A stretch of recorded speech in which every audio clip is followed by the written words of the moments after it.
Welcome जय Hind defence aspirants. आज के इस वीडियो में मैं गुरकीरत कौर आप सभी डिफेंस एस्पिरेंट्स का स्वागत करती हूँ। जैसे कि आप सभी को पता है कि CBSE class 10th and 12th class के बोर्ड रिजल्ट्स आउट हो चुके हैं, तो आज का ये एक्सक्लूसिव टॉक शो मैं लेकर आई हूँ हमारे कुछ सेंचुरियंस के साथ में जिन्होंने 90+ मार्क्स स्कोर किए हैं अपने 10th व 12th क्लास के एग्जामिनेशंस में। ये स्टूडेंट्स हमारे एनडीए फाउंडेशन के स्टूडेंट्स हैं, एनडीए करंट बैच के स्टूडेंट्स हैं एंड कुछ एसएसबी स्टूडेंट्स हैं जो आज आपसे शेयर करने वाले हैं अपना एक्सपीरियंस, अपनी स्ट्रैटेजी और साथ ही साथ में कैसे उन्होंने बैलेंस किया है क्लास 11th 12th के साथ में एनडीए को क्वालिफाई करना। So let's start this talk show and let's meet our proud centurions जिन्होंने ये सफलता हासिल करी है। तो आइए, आज हमारे सभी स्टूडेंट्स हमारे साथ में हैं, तो मैं एक एक करके आप सभी से जानना चाहूंगी कि ऐसा क्या आपने किया कि आप 11th 12th क्लास के साथ में आज इस मुकाम पर हैं। तो सबसे पहले जो एसएसबी एस्पिरेंट्स हैं जो पीछे वाली रो में बैठे हुए हैं, मैं आपसे जानना चाहती हूँ, आप में से कोई एक स्टूडेंट मुझे बताएं कि जब आप क्लास 11th और 12th को टैकल कर रहे थे, उसी के साथ साथ में अपने अपीयरिंग अटेम्प्ट में आपने एनडीए को क्वालिफाई कैसे किया है, इसके बारे में मुझे थोड़ा सा बताएं और साथ ही साथ में इतना अच्छा परसेंटेज कैसे मैनेज किया आपने। Myself Shakti Singh. I am from Siwan district of Bihar. I have scored 95.2% in +2 CBSE. NDA में जो मैथ है वो +2 लेवल का ही है, तो मैथ्स में कोई दिक्कत नहीं होती। अगर आप एनसीईआरटी मैथ कर लो और पाथफाइंडर के प्रीवियस ईयर क्वेश्चन लगा लो तो मैथ्स कवर हो जाता है। बच्चों को दिक्कत आती है इंग्लिश और जीएटी में। तो अगर आपने 8, 9, 10th में एसएसटी पढ़ा है अच्छे से तो वो पार्ट वहाँ से क्लियर हो जाता है। प्लस अगर आप डेली न्यूज़पेपर पढ़ो तो इंग्लिश कोई दिक्कत नहीं रहती, करंट अफेयर्स कोई दिक्कत नहीं रहता, बहुत आसानी से क्लियर होता है। इवन बच्चों के 400+ मार्क्स आ जाते हैं केवल और केवल इंग्लिश न्यूज़पेपर पढ़ने से। तो ये बहुत आसान स्ट्रैटेजी है जिससे मैथ्स और जीएटी दोनों पेपर बहुत अच्छे मार्क्स से क्लियर हो जाता है। अभी इतना अच्छा परसेंटेज आपने स्कोर किया है, कैसा लग रहा है आपको और आपके घर में क्या माहौल है इस समय? बहुत अच्छा लग रहा है, सभी लोग बहुत खुश हैं, सभी बहुत उत्साहित हैं और मैं आशा करता हूं कि ऐसे अचीवमेंट्स और भी आते रहेंगे। चलिए, मेरी भी आशा और शुभकामनाएं आपके साथ में है। धन्यवाद। Thank you ma'am. चलिए आगे हम बात करते हैं और हमारे स्टूडेंट से क्लास 10th। अच्छा, आप भी बताइए। I am Anuj Tiwari ji from Amethi UP and I have scored 91% in class 12 CBSE examination. All right, आपका क्या मीडियम रहा है, इंग्लिश की Hindi medium? Ma'am English medium. Okay. And I am here for giving NDA SSB preparation and I have cleared NDA in my 12th appearing 2 times. And ma'am मैंने simply manage किया है, मैंने सिर्फ और सिर्फ मैथ्स के लिए प्रीवियस ईयर ही questions लगाए हैं और उसके बाद जीएटी के लिए मैंने फिजिक्स एंड केमिस्ट्री नॉर्मली हम 9th और 10th में पढ़ते ही हैं, जैसा मैंने फॉर्मर स्पीकर ने बताया। और करंट अफेयर्स हम लास्ट के कुछ महीनों में मंथली करंट अफेयर्स से कवर कर सकते हैं। इस तरीके से मैंने दोनों ही बार 400+ मार्क्स स्कोर किए हैं एनडीए। चलिए, बहुत बढ़िया, थैंक यू। अब मैं जानना चाहती हूँ एनडीए फाउंडेशन के स्टूडेंट्स से हमारे जो यहाँ पे मौजूद है इस समय कि आपकी जो तैयारी है इस समय 12th फाउंडेशन के कौन से स्टूडेंट्स एक बार हैंड्स रेज करेंगे? 11th foundation, all right, hands down.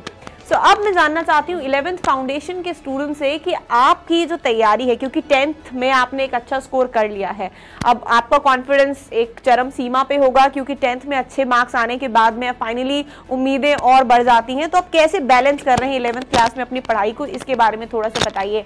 और एनडीए में जो जाने का जज्बा है ये कहाँ से आया है, बताइए। My name is Anuj Yadav. I am basically from Jaunpur, UP.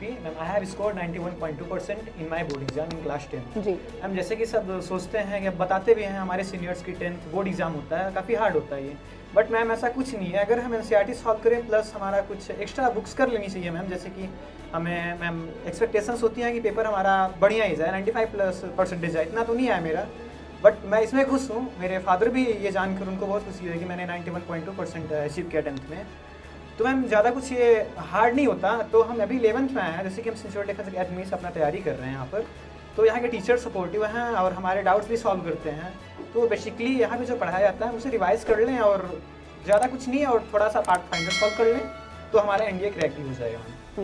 तो आपकी स्ट्रैटेजी जो है, आपको कॉन्फिडेंस है कि आपने एनडीए फाउंडेशन में एडमिशन ले लिया, तो आपका सही डिसीजन रहा है कि क्लास 11 से ही आप तैयारी कर रहे हैं? Yes ma'am. बेसिकली क्या होता है मैम, जो 11th फाउंडेशन नहीं लेते तो क्या होता है कि या फिर वो कभी कभी क्रैश कोर्स ले लेते हैं, तो मैम क्रैश कोर्स लेने का मैम 12th के बाद ही लेते हैं सब लोग, बट अभी हमने फाउंडेशन कोर्स लिया है तो उसमें हमारे एकेडमिक्स भी क्लियर हो रहे हैं और बाकी एनडीए भी हमारा पढ़ाया जा रहा है। मैम उसमें हम 12th अपेयरिंग में क्रैक कर सकते हैं, ऐसा हमारा चांस है। नहीं होगा तो दूसरा अटेम्प्ट भी देख लेंगे, but ma'am I am confidence कि मैं पहले अटेम्प्ट में क्रैक करूँगा। चलिए, बहुत बढ़िया, गुड कॉन्फिडेंस। तो मैं आपसे जानना चाहती हूँ कि एनडीए फाउंडेशन की तैयारी के साथ साथ में written is one phase, right? And आपको पता है कि एनडीए को क्वालिफाई करना मींस 900 मार्क्स रिटन एग्जाम आपका होता है और आपका 900 मार्क्स का एसएसबी इंटरव्यू होता है। तो जितना इंपॉर्टेंट आपको रिटन एग्जाम है उतना ही इंपॉर्टेंट हो जाता है मनसा वाचा कर्मणा के इस 5 डेज ऑफ एसएसबी इंटरव्यू में बेहतरीन परफॉर्म करना। तो पर्सनैलिटी डेवलपमेंट ये एक बहुत इंपॉर्टेंट एस्पेक्ट है एसएसबी इंटरव्यू के लिए, जहाँ पे आपका बिहेवियर पैटर्न है इसके ऊपर चेक किया जाता है। तीनों बेसिस पे मनसा वाचा कर्मणा की टेस्टिंग होती है। इसके लिए आपको क्या बेनिफिट मिल रहा है एनडीए फाउंडेशन कोर्स के तहत, इसके बारे में बताइए। I am Vanshika Singh. I belong to Lucknow, Uttar Pradesh, and I am currently preparing for NDA from Centurion Defence Academy. I scored 91% in board examination, and I am happy with this score because the term was divided into 2, and it was like difficult to make a decent score. So, ma'am, joining this academy, it has helped me a lot. It's been 1 month, 1 month like I have joined this academy, and I have observed various changes in myself. The spoken English classes, the English classes with Shishe sir's motivation sessions. Ma'am, that is something which like very nice that the founder of the academy, like he is coming and he's taking motivation sessions with the motivation sessions are regular. This is the like very big thing. And furthermore, ma'am, NDA foundation batch is very beneficial for me because when the result so we knew that the result was awaited, and it was a very crucial time for all the 10th and 11th graders. So choosing a right academy was like a very important thing because it will decide how our preparation will go, like all the personality development things and all.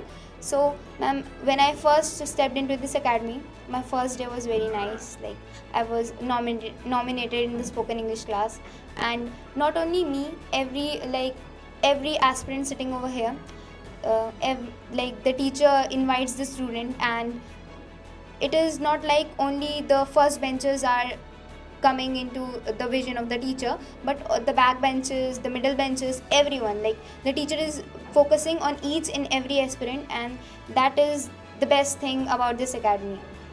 And ma'am, foundation batch is like something, I have hostelers in my batch, I have locals in my batch, I am a local myself, so like we have this a very good batch, and we are very we enjoy our studies. That is the most important part of it. Every teacher is very supportive, and they not only focus on the subject, but they also focus on our personality development. They also from time to time they also motivate us, all the aspects. All right, thank you. Sit down. अभी मैं class 12th जो passed out students हैं उनसे जानना चाहती हूँ कि class 11th और 12th की पढ़ाई का जो एक बेस होता है बेसिकली, क्योंकि आपका नेशनल डिफेंस एकेडमी का एग्जामिनेशन है, मैथमेटिक्स का जो आपका पेपर है वो 11th और 12th क्लास की मैथ के ऊपर बेस्ड होता है, राइट? फिजिक्स की बात कर लूँ, केमिस्ट्री की बात कर लूँ, तो ये 12th लेवल की आती है। तो कितना हेल्प करता है 12th क्लास में अच्छे से पढ़ाई करना और बेस को मजबूत करना एनडीए एग्जाम को क्वालिफाई करने में, इसके ऊपर मुझे बताइए। Ma'am, my name is Utashwini, and I scored 94.6 in my 12th exams, and I am from Kanpur, Uttar Pradesh. Ma'am, जैसे आपने कहा कि कैसे हेल्प करता है 12th, 11th and 12th are base, मतलब आप उसी से सब सीख रहे हो, एंड एनडीए में उसी लेवल का आता है, बल्कि मेरे हिसाब से थोड़ा कम भी आता है, बट नंबर ऑफ़ क्वेश्चंस ज़्यादा है उसमें, तो इस वजह से थोड़ा प्रॉब्लम हो जाता है, बट बेस वगैरह आपका सब क्लियर रहता है। एंड मैं इस अकेडमी में इसलिए आई हूँ कि मतलब बेस क्लियर है, but I have no speed, and वो इतना एक्सपीरियंस नहीं है, माहौल नहीं है, तो वो यहाँ पे बहुत अच्छे से कॉन्सेप्ट समझाए जा रहे हैं, शॉर्ट ट्रिक्स। मैथ्स में शॉर्ट ट्रिक्स नहीं आएंगी तो क्वालिफाई तो बिल्कुल नहीं होगा। सो मतलब ये बहुत अच्छा लगा मेरे को यहाँ पे। एंड दूसरे सब्जेक्ट्स 11th 12th में हम लोग पूरा एसएससी तो भूल ही गए हैं, 9th 10th मतलब 9th और 10th का सब चला गया हमारे। और तो यहाँ पे जो सेशंस लग रहे हैं दे आर मतलब बहुत बेनिफिशियल है कि आप नोट्स बनाओ एंड उसको एक बार रीड कर लोगे ना आप 15-20 दिन पहले रिवाइज करते रहो उसे तो आपका निकल जाएगा। एंड इंग्लिश क्लास उसमें वो कैब हो गया, अपना ग्रामर हो गया, बहुत अच्छे से एक्सप्लेन करते हैं ये सब लोग, तो बहुत ज़्यादा मतलब बेनिफिशियल है। कोई और स्टूडेंट अपनी राय देना चाहेगा इसमें? You wanted to speak?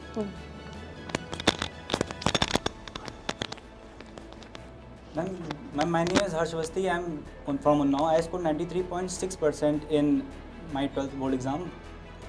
Ma'am NDA में मैम जैसे सिलेबस का देखा जाए तो वो इंटर के जैसा ही रहता है बाकी पीसीएम का, और मैम जो बाकी सब्जेक्ट्स हैं वो बेसिकली प्रिपेयर करने पड़ते हैं हम लोग को अलग से। मैम तो मेरी मैम पीसीएम तो वो बोर्ड लेवल के साथ ही हो गई थी, बोर्ड के साथ ही, पर मैम जो जीएटी सब्जेक्ट है उसमें मैं वैसे थोड़ा सा वीक भी हूँ मैं, तो उसके लिए मैं सेंचुरियन डिफेंस एकेडमी में आया था। तो यहाँ पर मैंने देखा है जो टीचर्स हैं मैम जीएटी के स्पेशली बहुत अच्छे से पढ़ाते हैं हम लोग को मैम, बहुत अच्छे उनकी जो वो कॉन्सेप्ट्स हैं मैम बहुत अच्छे से क्लियर कर देते हैं हम लोग को। और मैथ में भी मैम बोर्ड्स की जो स्टडीज़ होती हैं उसमें मैम हम लोग को सारे क्वेश्चन करने होते हैं और कोई ट्रिक्स नहीं होती, हम लोग को मेथड होता है उससे सॉल्व करना पड़ता है। पर मैम यहाँ पर क्या है, हम लोग को ट्रिक्स लगानी है, हम लोग को कम टाइम में ज़्यादा क्वेश्चन सॉल्व करने हैं, तो उसके लिए बहुत बेनिफिशियल हो जाता है। यहाँ की जो टीचर्स हैं या जो ट्रिक्स बताते हैं और भी बाकी चीज़ें हैं तो बहुत बेनिफिशियल रहता है वो। तो कितनी ट्रिक्स सीख ली आपने, शॉर्ट ट्रिक्स यहाँ पे? मैम वैसे तो याद नहीं है मैम काउंटिंग में, पर मैम है बहुत सारी हैं जो सीखी हैं यहाँ से। क्या आप अप्लाई कर पाते हैं इजीली उन शॉर्ट ट्रिक्स को? यस मैम, मैंने अपने बोर्ड्स के टाइम पे एनडीए का सैम्पल पेपर लगाया था, तो उसमें मेरे मैम 150 क्वेश्चन सही हो रहे थे, मतलब 150 मार्क्स आ रहे थे। तो अभी मैंने जब अभी रिसेंटली जो टेस्ट हो रहे हैं उसमें मेरे 200 के आसपास मार्क्स आ रहे हैं आराम से मैम। चलिए बहुत बढ़िया, बताऊँ। तो आप देख सकते हैं कि कैसे स्टूडेंट्स ने बताया कि क्लास 11th और 12th क्लास में उन्हें कन्वेंशनल मेथड से जो पढ़ाई कराई जा रही थी, अब क्योंकि कॉम्पिटिटिव एरा है, एनडीए जैसे एग्जाम है, यूपीएससी का लेवल है और एस्पिरेशन भी बढ़ चुका है। पहले 6-7 लाख एस्पिरेशन से अब वो 10-12 लाख का एस्पिरेशन, क्योंकि गर्ल्स की एंट्री के बाद में कॉम्पिटिशन तो जाहिर सी बात है कि बढ़ना ही था। सो अकेडमी के थ्रू उन्हें जो हेल्प मिल पा रही है बेसिकली उसको कॉम्पिटिटिव एरा के पॉइंट ऑफ व्यू से शॉर्ट ट्रिक मैनर से कैसे अप्रोच करना है अपने क्वेश्चंस को, उसके ऊपर उनका ज़्यादा फोकस है, जिसके बारे में बच्चे बता भी रहे हैं। सो मैं जानना चाहती हूँ कि ideal routine of an NDA aspirant आपने जो फॉलो करी थी वो क्या थी? फॉर एग्जाम्पल जब आप किसी भी एग्जामिनेशन की तैयारी भी कर रहे हैं और साथ ही साथ में आप 11th-12th क्लास के स्टूडेंट्स होते हैं, so what is that basic routine आपने फॉलो करी है जिसकी बदौलत आपको लग रहा है कि हाँ आज मैं एनडीए के एग्जाम क्वालिफाई कर पाया हूँ या कर पाई हूँ, या फिर मेरे बोर्ड एग्जाम्स में इतने अच्छे मार्क्स इस वजह से आ पाए हैं? जय हिंद मैम, मेरा नाम उज्जवल पुंडीर, मैम मैं एटा से हूँ। मेरा जो स्कोर था वो मैम 93.4 था। जो मैम जो कोविड की वजह से जो 11th क्लास था वो मैम मेरा घर पे ही रहा, उसकी वजह से मैं हॉस्टल में रहता था। जो मेरा रूटीन था वो 5 आवर की स्लीप था मेरा। तो क्या था, स्टार्टिंग 5 o'clock से स्टार्ट हो जाता था रनिंग, वर्कआउट करने के बाद अपना जो भी बेसिक रिवीजन था वो किया, उसके बाद ब्रेकफास्ट करने के बाद फिर से एक क्लास लेनी है। स्कूल की क्लास थी मैम मेरी 2 बजे से रहती थी। उसके बाद मैम लंच करने के बाद फिर से मैम मैं पार्क निकल जाता था गेम खेलने के लिए। आफ्टर जो मैंने एक क्रैश कोर्स ले रखा था किसी भी अकेडमी से, जो मतलब जो एनडी फर्स्ट था अप्रैल वाला उसके लिए ले रखा था, नहीं जो 2020 वाला मैम जो फर्स्ट था, उसके हिसाब से मैं जो इवनिंग क्लास थी वो लेता था और सुबह वही जो रहता था 11 o'clock जो था स्लीपिंग टाइम था, 5 hours स्लीप। उसके बाद फिर से वही रूटीन, पर जो सैटरडे और संडे वाला जो था उसमें मैम मैं पूरा होल रिवीजन जितना भी था स्कूल का और एनडी का वो करता था। उसके बाद जो तीसरा संडे और सैटरडे रहता था उसके बाद एक मॉक टेस्ट देना स्कूल से और एक एनडी का देना, ये मेरा रूटीन था। Alright, okay, thank you, sit down. अच्छा, मॉक टेस्ट जैसे कि इन्होंने बताया है, तो आपको क्या लगता है कि मॉक टेस्ट देना कितना इंपॉर्टेंट हो जाता है एनडीए एग्जामिनेशन के पॉइंट ऑफ व्यू से? बोर्ड एग्जाम्स को भी मैं इसमें कवर करना चाहूँगी, क्योंकि बोर्ड एग्जाम्स के लिए भी आपको रेगुलर यूनिट टेस्ट हो गए, टेस्ट पेपर्स हो गए, first term, second term, final term के एग्जामिनेशंस आपके क्लास 11th और 12th में भी कराए जाते हैं, और साथ ही साथ में पीवाईक्यूज को जिस भी आप अपकमिंग एग्जामिनेशन के लिए प्रिपेयर करना चाहते हैं उसको भी अप्लाई करते हैं। तो मुझे लगता है कहीं ना कहीं आपको बेनिफिट मिलता है। हमारे टीचर्स सेंचुरियन की स्ट्रैटेजी ये कहती है, बट इम्प्लीमेंटेशन क्योंकि आप करते हैं, आपको कितना स्ट्रेट बेनिफिट होता है आपसे जानना चाहती हूँ मैम। मॉक टेस्ट तो हम आजकल कह सकते हैं that's panacea in whole over the exam in India. Because ma'am हम देखते हैं कि कोई भी क्वेश्चन, जैसे हम एनडीए की इंग्लिश की बात करते हैं मैम, उसमें मैंने देखा है, मैंने सिर्फ और सिर्फ मॉक टेस्ट और प्रीवियस ईयर के क्वेश्चन ही किए हैं और मैं हर बार 35 क्वेश्चन 36 क्वेश्चंस इंग्लिश में इजीली सही कर पाता हूँ, सिर्फ और सिर्फ मॉक टेस्ट की वजह से। और मैम रही बात जीएटी की, तो हम देख सकते हैं साइंस के क्वेश्चंस लगातार रिपीटेडली आ रहे हैं। 4-5 साल से मैंने देखा है कि मैं पिछले 5 से 6 साल के एनडीए के जो साइंस के क्वेश्चंस हैं वो मैं रेफ़र कर लेता हूँ। उसमें से मैं देखता हूँ कि लगभग बायोलॉजी तो नहीं, लेकिन मैं फिजिक्स और केमिस्ट्री कवर करने का प्रयास करता हूँ, तो मैम उसमें 40 क्वेश्चन के नियरली आते हैं और मेरे हर बार 35-36 क्वेश्चंस इसमें भी हो जाते हैं, सिर्फ और सिर्फ प्रीवियस ईयर से। और मैथमेटिक्स में भी यही हाल है या कि हम फार्मूलाज लगाएं, वही पिछली ट्रिक्स याद रखें, बार बार रिपीटेडली 4-5 साल के क्वेश्चंस लगाएं, तो वही हमारा आई सेड ना before that's a panacea for any exam in the country and same for NDA as well. चलिए, बहुत बढ़िया। Anybody else wants to say answer this question? Jai Hind ma'am, my name is Adarsh. I am from Kanpur, Uttar Pradesh, and I have scored 95% in my class 12th examination. So ma'am, जो PYQs होते हैं वो बहुत ही important होते हैं किसी भी exam के लिए, क्योंकि वो बताते हैं कि जो हमारा लेवल है वो कैसा है और जो एग्ज़ाम का लेवल है वो कैसा है। इससे क्या होगा, हम एक रियल फील ले पाएंगे क्वेश्चंस की, और हम अगर उसे टाइम बाउंडेशन में करें तो हमारे लिए और बेनिफिशियल रहेगा। और जहाँ तक मेरा ख्याल है कि क्लास 12 के लिए, तो अगर आप एनडीए की प्रिपरेशन कर रहे हैं तो आपको उसमें कोई ज़्यादा दिक्कत नहीं आएगी। That's it. ओके, बैठ जाओ। अब एनडीए फाउंडेशन के स्टूडेंट से मैं ये जानना चाहती हूँ कि आपको क्या लगता है कि क्या एज है आपको 11th क्लास से एनडीए की तैयारी कर रहे हैं, उसमें क्या एज मिलेगा इन कंपैरिजन टू जो 12th अपीयरिंग में जाके उसकी तैयारी करेंगे या फिर 12th पास करने के बाद? अपने डिसीजन को जस्टिफाई करिए, मुझे जवाब देखें। जय Hind ma'am, my name is Raunak Kumar and I am from Bhagalpur Bihar and I have scored 90.1% in my CBSE 10th board examination. Ma'am 11th class join करने से और जो लोग 11th और 12th किसी और नॉर्मल स्कूल से कर रहे हैं और उसके बाद वो किसी एकेडमी में या अपने घर पे बैठ के एनडीए की तैयारी करते हैं, हमें 11th फाउंडेशन वाले बैच को ये बेनिफिशियल है कि मैम जो शॉर्ट ट्रिक्स होती हैं क्वेश्चंस के लिए, तो जो स्कूलिंग वाले में वो एक थ्योरी की वाइज पढ़ाई जाती है और उनको हम एक डिटेल वे में सॉल्व करते हैं और बोर्ड्स में मार्क्स भी डिटेलिंग के मिलते हैं। अगर आपके आंसर गलत हैं नो मैटर, बट आपका अगर प्रोसेस सही है तो भी आपको मार्क्स दे दिए जाते हैं। पर एनडीए में ऐसा नहीं है मैम। एनडीए में मैम आपको एक आंसर्स लाना है, आप नो मैटर आप किस टाइम पे लाते हैं वो आपके आंसर देखेंगे। अगर आपका आंसर सही है देन इट्स गुड, अगर आपका नहीं है तो आपके वो मार्क्स भी जाएंगे प्लस 1.33 मार्क्स जो वो नेगेटिव मार्किंग होते हैं वो भी जाते हैं। तो फर्स्ट तो ये हो गया, प्लस कुछ होते हैं जैसे एसएसबी के लिए एक बेनिफिशियल है बहुत बड़ा पॉइंट ऑफ व्यू। जैसे कुछ ऑफिसर लाइक क्वालिटीज़ जैसे स्टेमिना, ये तो आप दो से 3 महीने में आप अपना बिल्डअप कर सकते हैं, तो ये 12th के बाद वाले भी हो जाएगा। पर कुछ होता है जैसे एक स्पोकन इंग्लिश, कोई बच्चे नहीं होते कॉन्फिडेंट इंग्लिश बोलने में, या कोई होते हैं जो डिसीजन मेकिंग हो गए एंड अलग अलग सोचने की स्किल्स हैं वो बिल्डअप नहीं हो पाते हैं। तो यहाँ एक एकेडमी में ये एक बेनिफिशियल है कि और ये सब बिल्डअप करने के लिए कोई 2-3 महीने के टाइम में ये नहीं हो पाता, it takes years, so many years. So मतलब 2 साल अगर किसी से हम पहले रहते तो हम उनसे मतलब बेटर सीख सकते हैं कि हमें क्या किस समय पे क्या डिसीजन लेना है या क्या नहीं करना। और इंग्लिश स्पोकन में भी हमें बहुत ज़्यादा हेल्प की जाती है।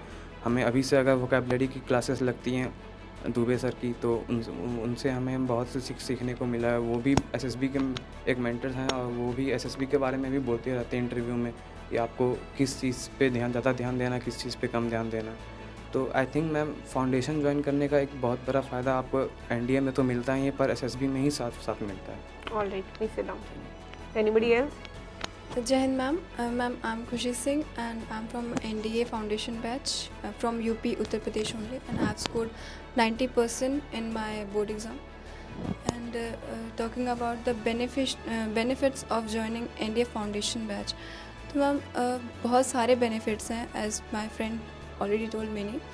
तो I would like to add on कि NDA Foundation ज्वाइन करने का हमें SSB में बहुत ज़्यादा benefit है और हमारे पेरेंट्स पर फाइनेंशियल प्रेशर भी काफ़ी कम हो जाएगा। एज अगर अब अभी हम सेलेक्ट हो जा रहे हैं and if we get recommended, तो हमारे जो भी ग्रेजुएशन का जो भी फाइनेंशियल प्रेशर होगा वो आर्मी और गवर्नमेंट ही वो उठाएगी, हमें हमारे पेरेंट्स को काफ़ी हेल्प हो जाएगी उससे।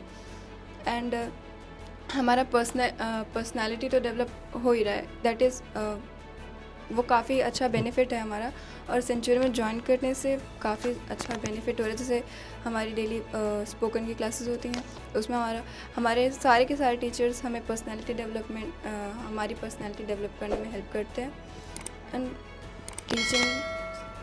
Teachers are too good, they help us, मतलब दे आर लाइक कि बस निकाल ही लेंगे हम अपना एनडीए एंड एसएसबी भी हो जाएगा। Alright, and why you want to join the National Defence Academy? Ma'am actually ma'am I love the Indian dress, Indian army dress, passionated to join and I want कि all that negative जो गलत लोग अपने जो भी अपने हाथ उठाते हैं अगेंस्ट इंडिया, मेरे कंट्री के जो भी अगेंस्ट होगा मैं बर्दाश्त नहीं करूँगी। लाइक मैनी आर देयर जिनकी नज़र है इंडिया पर, दे वांट कि नहीं इंडिया को बस अपने कब्ज़े में लेना है। I want let them do this. Alright, okay, sit down. Now, those are preparing for SSB. I want to know from you why you want to join the Indian Armed Forces. अब answer में थोड़ा सा differentiation देखिएगा, ठीक है, training की वजह से। कौन आंसर करना चाहेगा, किसका जवाब रेडी है बताइए। अभी आपका रॉ आंसर है, ठीक है, इसको फॉर्मुलेट करना है और ये you will surely definitely improve on it once you will be improving with the other classes as well. अब आंसर सुनिएगा, ये एनडीए फाउंडेशन में बेनिफिट मिलेगा आपको, ठीक है। हाँ, Jai Hind ma'am, my name is Piyush Jha and I am from Renukut, Uttar Pradesh. I have secured 94.6% in 12th board exam. Ma'am, I want to join Indian Army because the unparalleled respect that we get from joining the armed forces in the society that we can't get from any other job or profession. Because ma'am जब आप अपने देश की सेवा अपनी जान हथेली पर लेके करते हो तो मैम उसके लिए रेस्पेक्ट अलग होता है सोसाइटी में। और मैम अगर मैं आर्म फोर्सेस की बात करूं तो वो एक मतलब लास्ट लाइन ऑफ डिफेंस होता है। जैसे कहीं भी कुछ नेचुरल कैलेमिटी आ गई या फिर कुछ इंटरनल डिस्टर्बेंस हो जाता है तो लास्ट ऑप्शन हमारे पास आर्म फोर्सेस होते हैं। तो मैम उनके लिए सोसाइटी में रेस्पेक्ट अलग लेवल का होता है। तो मैम अगर मैं आर्म फोर्सेस की बात करूं तो उसे जॉब या फिर एक प्रोफेशन कहना बिल्कुल सही नहीं होगा, क्योंकि वो एक वे ऑफ लाइफ होता है। वो मतलब आपको एक ट्रू लीडर बनाता है, कई सारी क्वालिटीज़ इनकलकेट कर देते हैं आपके में आपकी डेली रूटीन की वजह से। जैसे कि मैम अगर मैं बात करूं तो जैसे सुबह उठते हैं तो सबसे पहले रूटीन होती है सेल्फ मैनेजमेंट, अपना घर सरियाना होता है, अपने मतलब जूते पॉलिश करने होते हैं। तो मैम इससे ये समझ में आता है कि वो सिखाते हैं कि सेल्फ डिपेंडेंट होना होता है। तो ऐसे मैम वो वैल्यूज़ कई सारे इनकलकेट कर देते हैं।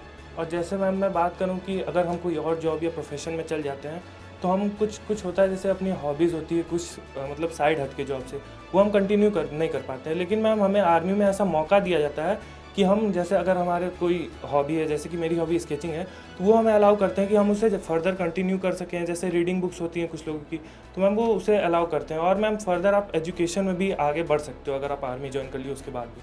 सो ma'am I want to join arm forces. First thought कब आया आपका माइंड में? हम 10th क्लास में। What made you think you want to join the Indian? मेरे एक नेबर थे, मतलब वो अंकल रिटायर होके आए थे आर्मी में, तो वो अक्सर हमें मतलब बताया करते थे कि आर्मी में ऐसा होता है ऐसा होता है। तो मैम उन्हीं से सुन के मैं इंस्पायर हुआ और सोचा कि अब फाइन नहीं हूँ। सो नाउ जैसे कि आप सभी ने देखा कि जो आज हमारे पास में ये बच्चे हैं, इन्होंने 90+ मार्क्स स्कोर किए हैं अपने बोर्ड एग्जामिनेशंस में। अब देखते हैं इनकी एकेडमिक प्रोफाइल तो बहुत स्ट्रॉन्ग है, पर्सनालिटी प्रोफाइल पे बच्चों ने कितना वर्क किया हुआ है।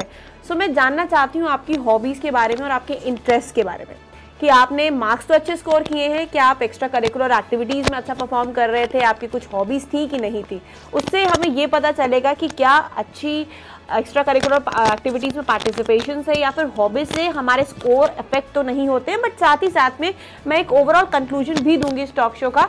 तो जिन बच्चों के मार्क्स कम हैं उन्हें परेशान होने की ज़रूरत नहीं है, बिकॉज इन दी एंड मैं आपको एक सॉल्यूशन भी देने वाली हूँ और एक एडवाइस भी देने वाली हूँ।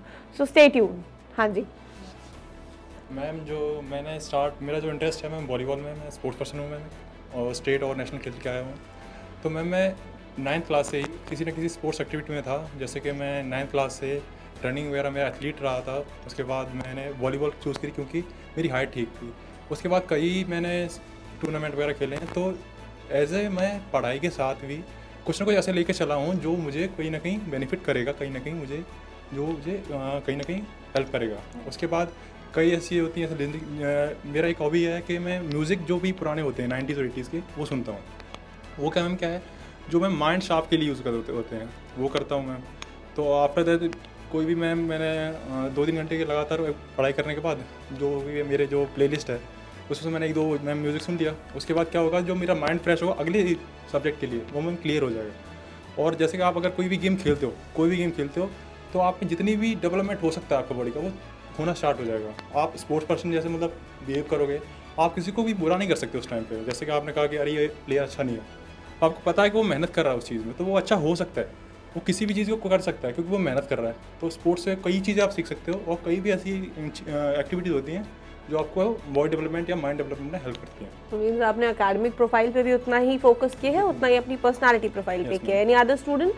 बताइए मैम। अलॉन्ग विथ एकेडमिक्स मेरा बचपन से ही शौक रहा है, मैं को करिकुलर्स में रहा हूँ। अपने स्कूल में जो भी डिबेट्स हुए, डिस्कशन हुए, क्विजेज हुए, हमारे स्कूल में मॉक पार्लियामेंट्स होते थे, एंकरिंग होती थी, उसमें मैं पार्टिसिपेट करता था। इवन मैं स्पोर्ट्स में मैं क्रिकेट भी खेलता हूँ, मैं बास्केटबॉल भी खेलता हूँ। और मेरा जो सबसे बेस्ट हॉबी है वो है बुक रीडिंग। और बुक रीडिंग वो भी सेल्फ हेल्प बुक्स, इससे बहुत ज़्यादा मदद मिलता है। इंग्लिश स्पोकन बहुत अच्छी हो जाती है। इवन सिनोनिम, एंटोनिम, आप एक इंट्यूटिव ग्रामर डेवलप कर लेते हो, वो बहुत ज़्यादा मैटर करता है। और फिर से लैंग्वेज आपकी बहुत अच्छी हो जाती है। तो मेरा मानना है कोई ना कोई एक प्रोडक्टिव हॉबी होना बहुत ज़रूरी है। और उसका फ़ायदा आपको एकेडमिक्स में भी होता है। जब आप एक कोई छोटा सा एस्से लिख रहे हो तो आपके दिमाग में कोई बहुत अच्छा कोट आ जाता है जो आपके पूरे मटेरियल को बहुत अच्छा कर देता है। तो मैम मुझे लगता है कि कोई ना कोई अच्छी हॉबी ज़रूर होनी चाहिए। Alright, good. Anybody else? जय हिंद मैम। अगर मैं अपनी हॉबीज़ की बात करूं तो मैम मेरी कई सारी हॉबी हैं जो मैं मतलब डेली रूटीन में हमेशा फॉलो करता हूं। जैसे कि एक सबसे अच्छी जो मैं अपनी हॉबी मानता हूं, जिसे मैं सबसे ज़्यादा पसंद करता हूं, वो है स्केचिंग करना या पेंटिंग करना। क्योंकि मैम जैसे आप पढ़ाई करते हो तो फिर आपका मतलब माइंड कई बार होता है ना कि मतलब थोड़ा बोर टाइप का हो जाता है। अगर आप 4-5 दिन कहीं मतलब जैसे टाइम टेबल बना के एकदम स्टिक हो गए उस पर, तो 6-7 दिन के बाद मतलब एनर्जी लो होने लगती है। तो इन सब को अगर मतलब कंटिन्यू करने के लिए उस एनर्जी को बीच में कुछ ना कुछ चाहिए होता है जिससे कि आपका माइंड मतलब रिफ्रेश होता रहे। तो मैं स्केच करता हूँ या फिर पेंटिंग बनाता हूँ, उससे मुझे मतलब कई ज़्यादा मेंटल मतलब पीस टाइप का कह सकते हैं, काफ़ी मतलब रिलीफ मिलता है। और मैम मैं डेली बेसिस पे क्रिकेट खेलता हूँ, इससे मैम फिजिकल फिटनेस का भी ध्यान हो जाता है। और मैम दोस्तों से मिलना जुलना, सोशल आप एनवायरनमेंट में घुल मिल जाते हो अपने दोस्तों से। अगर आप मतलब ऐसा रहोगे कि दिन भर पढ़ते रहोगे, घर में रहोगे, दोस्तों से अलग रहोगे, तो आपकी एकेडमिक्स अच्छी हो जाएगी लेकिन आप रिटर्न निकाल लोगे। लेकिन फिर एसएसबी में आपका वही होगा कि मतलब सोशल इंटरेक्शन देखा जाएगा, लोगों से आप कैसे बात करते हो, कम्युनिकेशन स्किल देखा जाएगा। तो उसमें ओवरऑल पर्सनैलिटी के लिए हॉबीज़ होना बहुत ज़रूरी है। Thank you. ओके। जैसे कि मेरी hobby, I am a national player in athletics. तो और मैं स्टेट खेली हूँ खो खो में भी। तो मतलब एक मिथ है कि जो स्पोर्ट्स पर्सन है वो पढ़ाई नहीं कर सकते, मतलब बहुत अच्छे नहीं होते पढ़ाई में। तो वही एक तो वो प्रूव करने के लिए, एंड जो स्पोर्ट्स पर्सन होते हैं उनके अंदर स्पोर्ट्समैन स्पिरिट होती है, लीडरशिप क्वालिटी, ये सब क्वालिटीज़ जो OLQs होते हैं SSB में, मतलब जो स्पोर्ट्समैन होता है उसके पास रहते हैं ये सब चीज़। एंड ये बहुत ज़्यादा हेल्प भी करते हैं। एंड मैं बहुत सारी चीज़ में पार्टिसिपेट भी कर सकती हूँ, जैसे सिंगिंग हो गया, डांसिंग, मतलब। और मैं स्पोर्ट्स 6th क्लास से खेल रही हूँ। एंड अभी भी मैं स्टेट अभी खेल के आई थी, तो वो बिल्कुल अफेक्ट नहीं करता। और बल्कि जो मेरा नेचर हो गया ना, आई एम वेरी फ्रेंडली, मेरे से बहुत अच्छे दोस्त बन जाते हैं। जैसे ही मैं किसी के साथ बैठूंगी तो वो नेचर मतलब वाइब होता है ना, वो वाइब मैच कर जाती है। सो मतलब कोई मेरे बारे में ऐसा नहीं बोल सकता कि मैं बहुत रूड पर्सन हूँ। तो वो स्पोर्ट्समैन वो भी आती है स्पोर्ट्समैन स्पिरिट में। उसने आपको बेसिकली एक सोशली एक्टिव पर्सन बना दिया है। हाँ, तो ये एसएसबी में बहुत ज़्यादा हेल्प कर रहे हैं। आप देख सकते हैं हमारे स्टूडेंट्स अभी एसएसबी जाना भी नहीं है, लेकिन they are all aware about कि एसएसबी में क्या मैटर कर रहा है क्या नहीं। और ये क्यों है भी, क्योंकि इंटरेक्शन लेवल जो है एकेडमी में एस्पिरेंट्स के साथ में वो बहुत ज़्यादा है। चाहे मैं फाउंडर डायरेक्टर सर शिशिर दीक्षित की बात करूं, जो अपने मोटिवेशनल सेशंस के थ्रू बच्चों से इंटरैक्ट करते रहते हैं, उन्हें एसएसबी का, रिटन का, मार्क्स का इंपॉर्टेंस, उनके ऑफिसर लाइक क्वालिटीज़ का इंपॉर्टेंस है वो बताते रहते हैं, जिसकी वजह से माइंड मेकअप देखिए कि फाउंडेशन लेवल के स्टूडेंट्स हैं। अब ये कुछ स्टूडेंट्स ऐसे हैं जिन्होंने एनडीए क्वालिफाई भी नहीं किया है, लेकिन रिक्वायरमेंट ऑफ द सिस्टम पता है, पैरामीटर ऑफ द सिस्टम के बारे में आइडिया हो रहा है। So this is what benefit aspirants को मिलता है। Please sit down. एक अब क्योंकि हम इस टॉक शो के एंड में आ ही रहे हैं लगभग, एक सवाल और आपसे पूछना चाहती हूँ कि सोशली एक्टिव रहना, अक्सर पेरेंट्स बोलते हैं जब हम बोर्ड एग्जाम्स में होते हैं, फ्रेंड्स से कट आउट हो जाइए, और काफ़ी मोटिवेशन वो यूट्यूब वगैरह में आजकल चलता नहीं, इंस्टाग्राम बंद कर दो, व्हाट्सएप बंद कर दो, इस पे क्या कहना चाहेंगे? और कैसे आप लोगों ने अगर ऐसा किया है तो कैसे कंट्रोल करते थे, या साइड बाय साइड सब चीज़ें एंजॉय करी और आज मार्क्स भी अच्छे हैं? इस पे बताइए थोड़ा सा, क्योंकि काफ़ी सारे स्टूडेंट्स होते हैं ना व्हाट्सएप पे स्टेटस लगा देंगे not available for next 2 months, ठीक है, and then third day they you will find them on the WhatsApp पे से वो वापस आ जा रहे हैं। तो वो सेल्फ कंट्रोल कैसे करते हैं, इसके बारे में थोड़ा सा बताएं। और हेल्प करने से फ्रेंड्स को क्या आपको हेल्प होता है क्या, इसके बारे में भी बताइए, क्योंकि अक्सर एक माइंडसेट होता है कि मैं ज़्यादा पढ़ाई कर रहा हूँ तो I should not share it with any of my friends. So is it true और is it false, and if you are doing so, sharing करने से क्या आपकी हेल्प हो रही है ज़्यादा, आपको ज़्यादा अच्छे से समझ में आ रहा है, या आपको बेनिफिट नहीं हो रहा है? इस मिथ को ब्रेक करिए थोड़ा। मैम जैसे कि मैंने अभी आपसे कहा था कि मेरी कई सारी हॉबियाँ हैं, तो उसमें मैम हॉबीज़ में मेरी एक ऑनलाइन गेमिंग की भी हॉबी है, जिसकी वजह से मैं घर में पापा मम्मी से काफ़ी ज़्यादा डांट भी सुनता हूँ। लेकिन मैम मैं बताना चाहूँगा कि आप अगर अपना एक गोल निश्चित कर लेते हो दिन का कि मुझे इतना आज ख़त्म करना ही है, उसके बाद भले आप कुछ भी करो वो मैटर नहीं करता, क्योंकि आपका माइंड अब अगर आप कुछ गोल सेट कर लिए हो और फिर बाकी आप इधर उधर के काम करके गोल अपना नहीं कंप्लीट कर पा रहे हो, तब लास्ट में मतलब दिन के लास्ट में जब आप सोने जाते हो तब आपको खुद ही एक रिग्रेट फील होता है। लेकिन अगर आप हमने अपना काम कंप्लीट कर लिया, उसके बाद अगर आप बाकी चीज़ों में टाइम मतलब दे रहे हो, जैसे कि इंस्टाग्राम या व्हाट्सएप या कुछ भी, तो वो मैटर नहीं करता उतना, क्योंकि उन सब से हमें फ़ायदा भी होता है। जैसा कि आपने कहा कि दोस्तों को बताने से कि आज मैंने इतना पढ़ लिया ये, तो इससे मैम बेसिकली मुझे तो फ़ायदा ही होता है, क्योंकि मैम जो मेरे दोस्त हैं काफ़ी सपोर्टिव हैं और वो लोग भी अपना एक्सपीरियंस शेयर करते हैं कि मैंने ये पढ़ा, और मैं भी बताता हूँ कि मैंने ये पढ़ा। तो अगर मैम मतलब कुछ होता है कि कुछ गलत हम कहीं से सुन लिए या कुछ पढ़ लिए, तो क्लियर हो जाता है एक दूसरे को बताने से। तो मैम ऐसी कोई बात नहीं है कि दूसरों को बताएंगे तो कुछ मतलब नुकसान है, हमारा फ़ायदा ही है। और मैम अगर इन सब की बात करूँ कि सोशल मीडिया या फिर गेमिंग करने से नुकसान होता है, तो मैम वो आपके ऊपर है। अगर आप अपना गोल सेट करके उसे कंप्लीट कर ले रहे हो, उसके बाद बचे हुए टाइम में ये सब कर रहे हो, तो मैम वो उतना मैटर नहीं करेगा आपके परफॉर्मेंस। ओके, ठीक है। इसी से एक और सवाल सामने आता है, वो ये है कितने घंटे की पढ़ाई, क्या आर्ट्स मैटर कर रहे हैं कि क्वालिटी मैटर कर रही है? इसके ऊपर कौन बताना चाहेगा मुझे? क्योंकि काफ़ी स्टूडेंट्स को मिथ होता है कि हम 8 आवर्स पढ़ाई करेंगे तो हमारे अच्छे मार्क्स आएंगे। सो 8 आवर्स मैटर और 4 hours matter, what is this basic?